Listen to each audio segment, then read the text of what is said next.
he gets 2d10 bludgeoning and then 4d6 cold. But So it looks like... everybody else that's around him, too? Yes.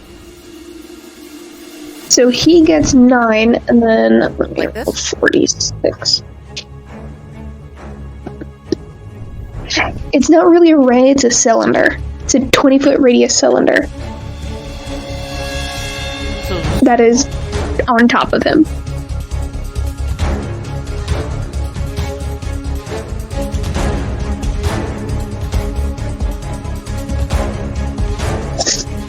Yep. And then... it would be... he's 4 by 4. So I think it's that. And then 14 cold damage. Okay. So 9 plus 14 is however much. 13. Yes. Hey, Arachne. Yes. Describe your attack.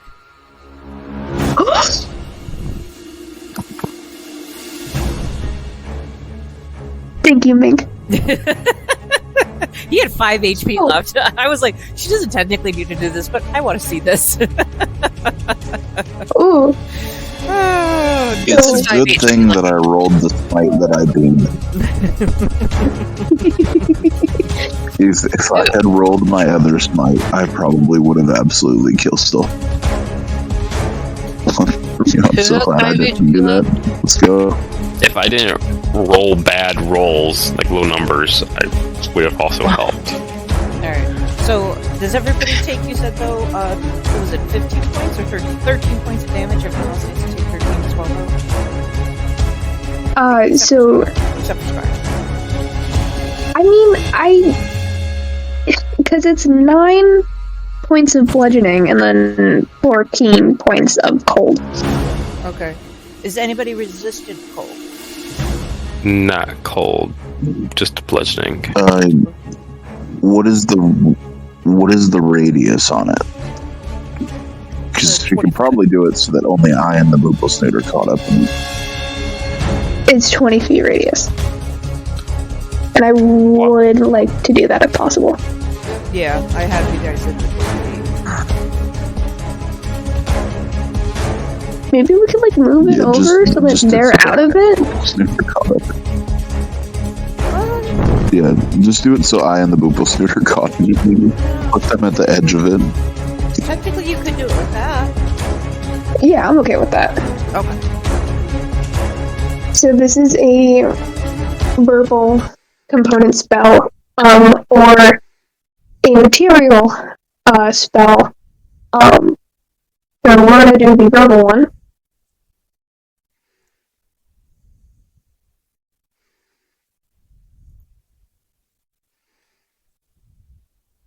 Edith had watched her familiar be plunged with the sword before Ezekiel rushed into battle and noticed that he missed. Noticing everything else during this fight, she then decides that switch to turn. Might as well let loose. Give the people what they want, right? Entertainment. She says a single word. Freeze. And throws her spell onto the Moople Snoot as hail and ice swirl into this massive cylinder above and around the Moople Snoot and hit after hit until he goes down.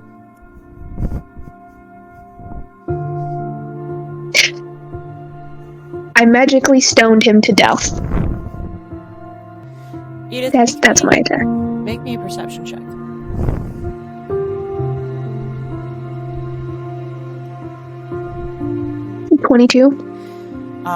As you say the words, it's almost like a slow motion. You watch the energy that was in his face leave as if it is a shadow or possession beast, possession kind of monster leaving it, Booplesnoot's body, and you see the life and kindness come back to his face as the cylinder flies at him. But even in this moment of frozen time, somehow he is smiling at you, as if saying, "Thank you. Thank you, friend. Thank you for releasing me." I give him a nod of acknowledgement as I see his final moments.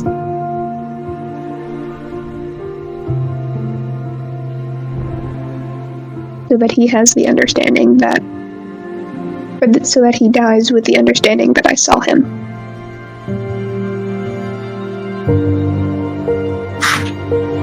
And with that, Booplesnoot collapses to the ground. No more. At first, there is a slight, there is a quick but shortened round of cheering from the townsfolk that you know and love. They quickly fall silent of fear as the guards who are around the arena, like around the stands and everything, glare at them, and the nobles hiss and boo and yell in shock and confusion, as no one has ever beat any of the creatures that have ran the arena.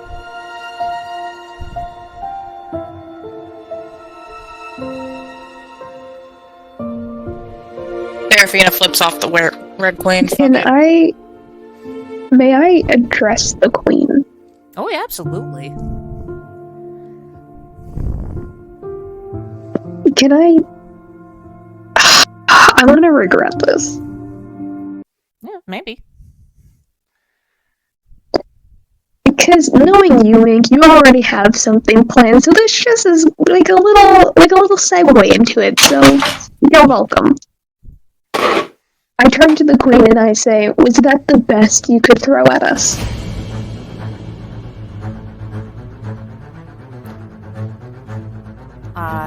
She stands up, and you would expect to see a face of anger, and you would expect her to be shouting at you and throwing a tantrum and charging the guards at her, at you. But instead, she smiles, says, "Well done. I think a game is in order. Bring them to my chambers." And she quickly turns, and Thank you.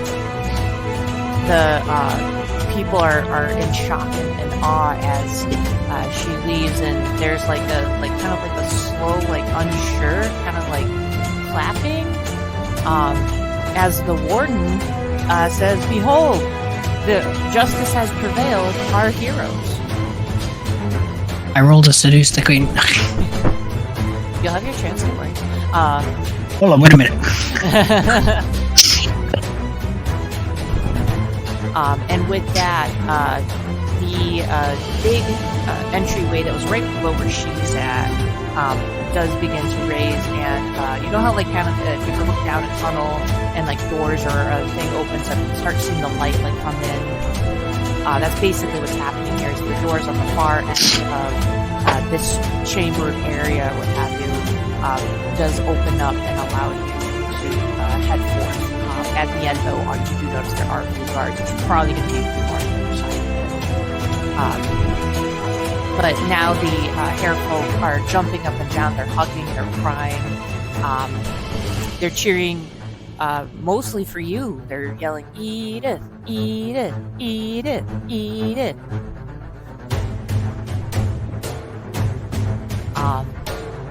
And your soul just kind of soars with hope from the cheering and excitement of your people.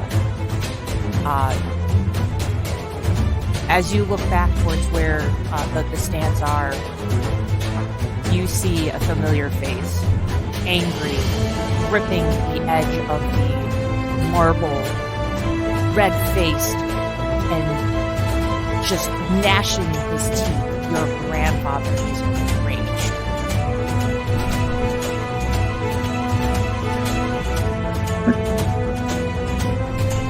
Good. He grabs your sisters by their hands and yanks them backward, pulling everyone away and heading out in the same direction.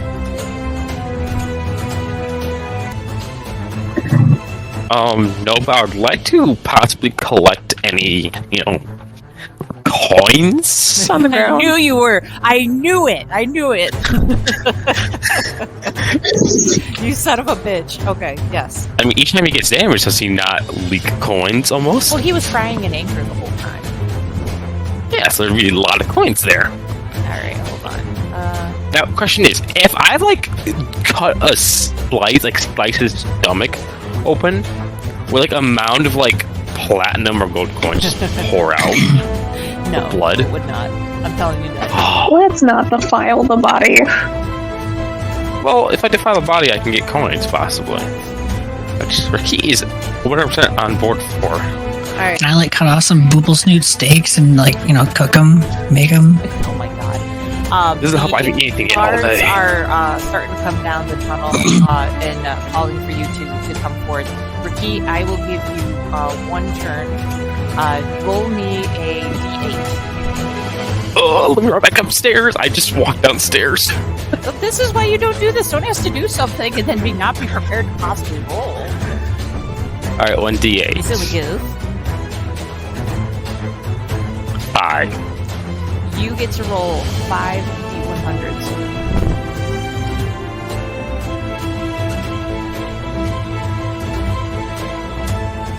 Boy, aren't you glad you did not roll low on that?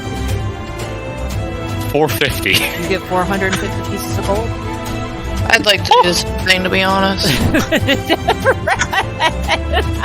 Well, I mean, No, she's sorry, not. I only have this 100 noise. gold. I've never heard that make that noise. It's just really funny. I'm sorry, Witchy. What were you asking me? I'm so sorry. That was very. I want to do the same thing that Ricky just said. So No. 450 is what I would have said is available there. So I would say that you guys can choose to split it. It's fine then. We're good. You can keep it. Are you sure? Yeah, it's fine. You could be nice. You could give everybody a little bit. No, it's okay. How many numbers do we have? Forget. There are 5 of you. So it'd be 90 each. Yes, you could. Or even if you wanted to kind of keep it, you could give 50 each. Still nice. Ricky giving 1 gold coin to everybody. Here you go. Oh, please do that. Okay. 2 gold coins each. Such a generous man.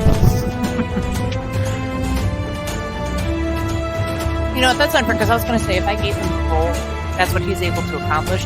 So I apologize, Witchy. Roll me a D because you're farther away. Roll me a D6. Oh,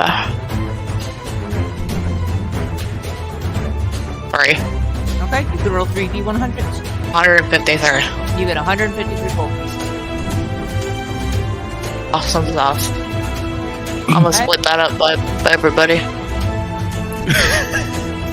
Oh no, I'm not joking. How you feeling now, buddy? I'm gonna split that up with everybody. Everyone So, glares at you. She's one- standing out. 150 divided by 5. That would be. Try to 15 fucking gold math. each. You always just add a 0, so that's 50. Oh wait, by 5. Hold on, no, that's wrong. That'd be 30 each. That'll be 30 each.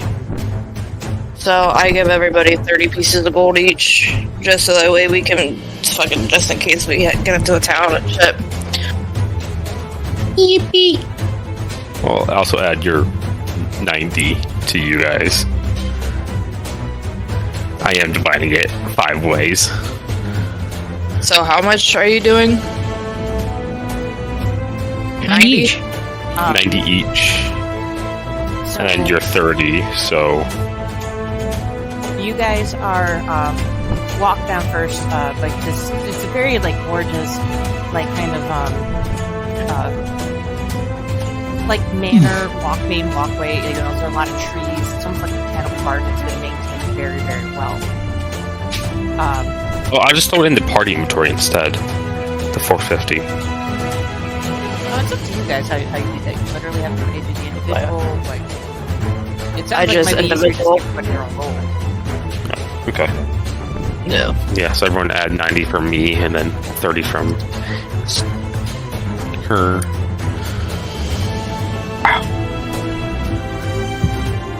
As I was saying, you guys begin to make your way down. You pass by something, a very beautiful looking hedge where there are roses kind of like poking out the side along. Before you are these enormous, beautiful steps, and they climb upward towards the castle. But as you reach the third landing,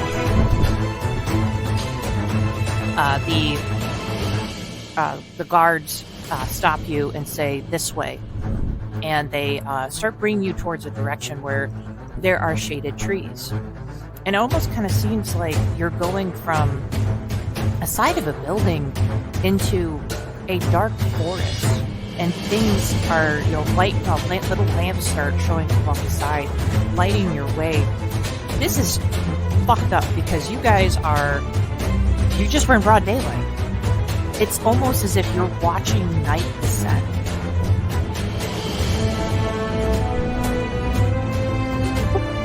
And then at that point,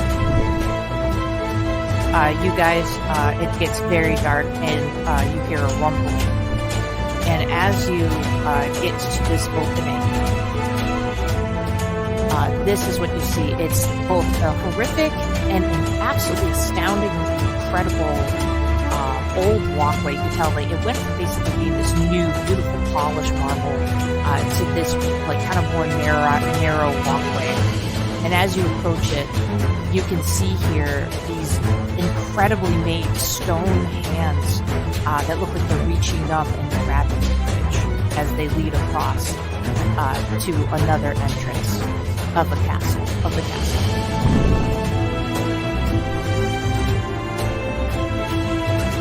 And I just wanted to give you guys the visual piece here because I found this. I was like, I don't have it so I can make this into like a mapped fight at this point. I didn't want to make it that way.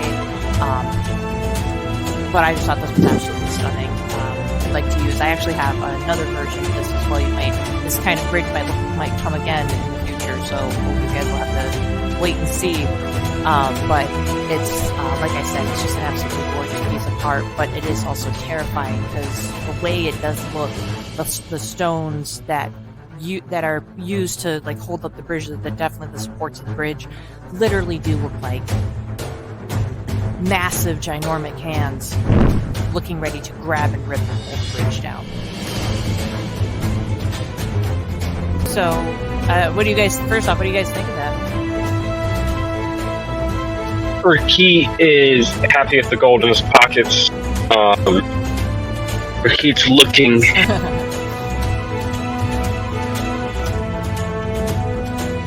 Concern.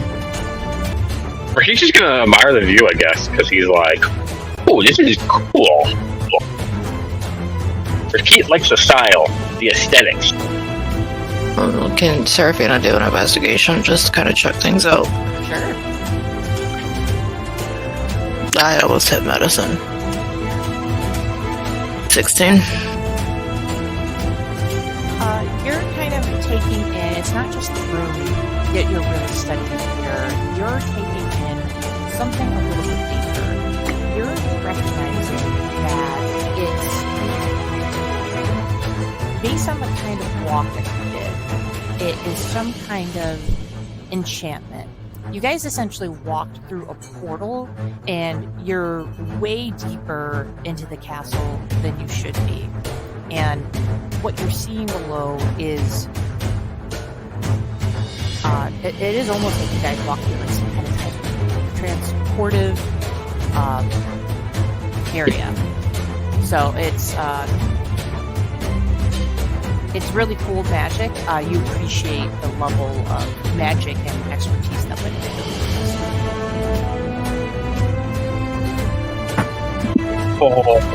Okay, thank I you. mean, Mm-hmm. I rolled the nat 20 on history. Can I use that? Yeah, there are whispers of repeating images in your brain of making this walk before. But you know you personally never been here. It's like they're memories from another person, but they're also you. You remember this area. In your soul, you know you've been here, but your mind is confused as you've never been here in your life. And again, it fills you with confusion and dread. It feels like the closer you get to the queen, the more you are recently learning about yourself. And it's scary because you know who you are. But this isn't you. And that's very scary.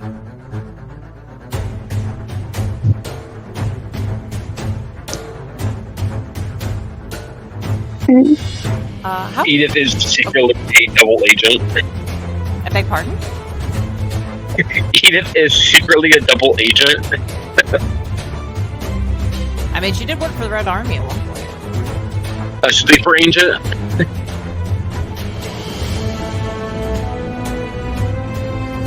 No. Aw, how did those palm sets be out? This is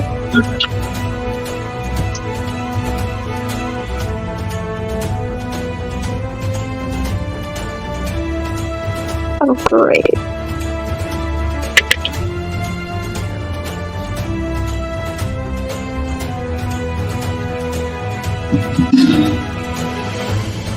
Sorry, I'm still filming these people. I apologize.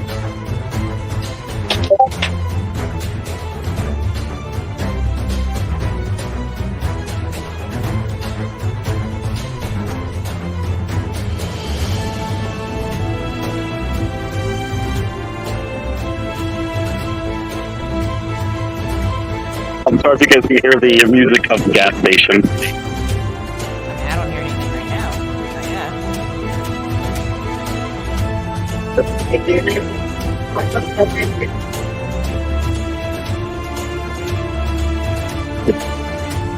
Oh, there's a lot of people here.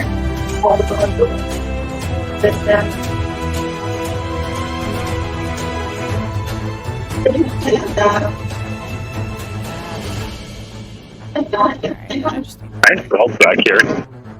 you guys all in. Got Ezekiel, Go. Seraphina, Scar,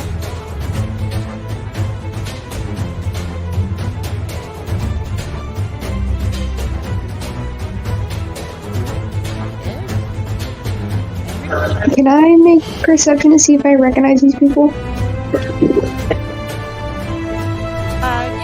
yeah, as you guys,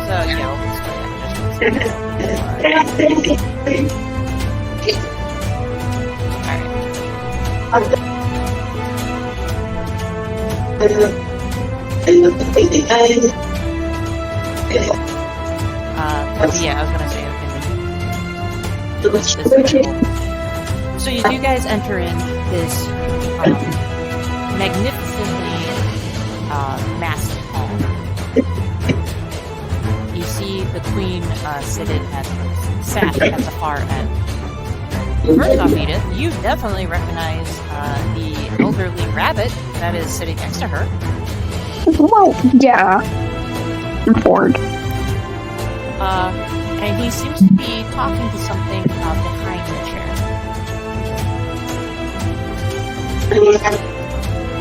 And before you, are several people that you know. You were back in part of the red, part of the head Red Guard army, the elite force. He's been the only other who survived. Edith, what are the names of your friends? Your old friends. Is this something that you've asked me previously? Because I don't remember. No, I just wanted to be a dick. Okay. And one of the other ones, you have a very bad history with. That would be Harper. Okay. I see us not getting along. Okay, because he's the only other rabbit. You ripped out his eye. Yeah. Okay, cool.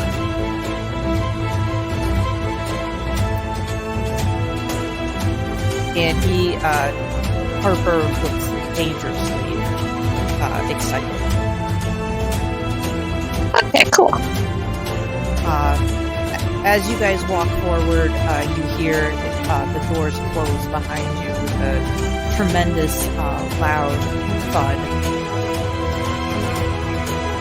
And the queen stands, and with a gracious smile, arms lifted up. Welcome, welcome, dear champions. Well, we had quite a day in the arena, didn't we? There is a call.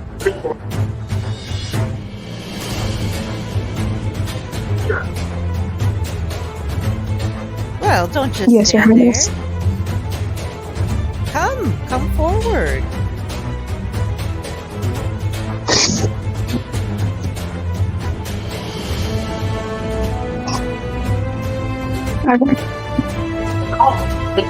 Anything off.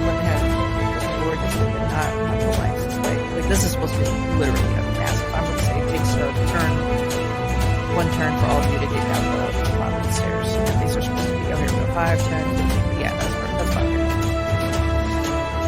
And she kind of laughs. Just, yes, this is known as the Great Hall for many reasons, as you can see.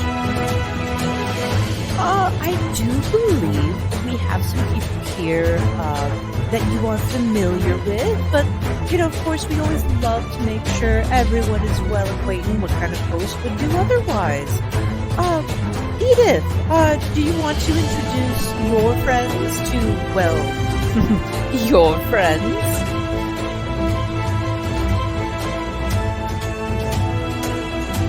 Yes, Your Highness.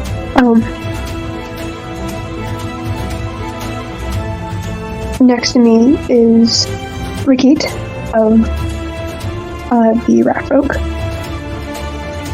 There is Scarlet of the Arctic Kitsune.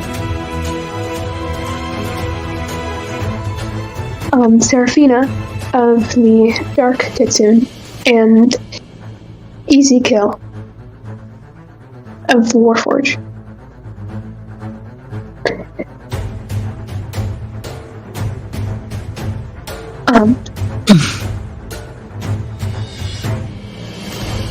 In front of you is... I am a robot. God damn it. God damn it. In front of you is... my team. And she'll go through and name all of them. York, Lucretia, Damon, Harper, Eldridge. Yes, and she'll give a brief history on each of them, like... That part I can do for you. How... Yeah. Bjork is a fighter who does come from the high north, from where it is very cold and Arctic. He probably knows some of the lands and has seen several Arctic Kitsune like yourself there, Scar. It's not that you would necessarily know Bjork, it's just the fact that you've seen villagers who are similar to this individual. Lucretia is a sorcerer who grew up locally. She has always been a member of the court and eventually went to become the queen and went into the army to become one of the best trained sorcerers. And she is indeed a very powerful sorceress. Damon is a monk who studied at one of the local monasteries. Part of their whole training is to even start is a dedication to the queen. The best of the best move up to the army, who then move into fire status. And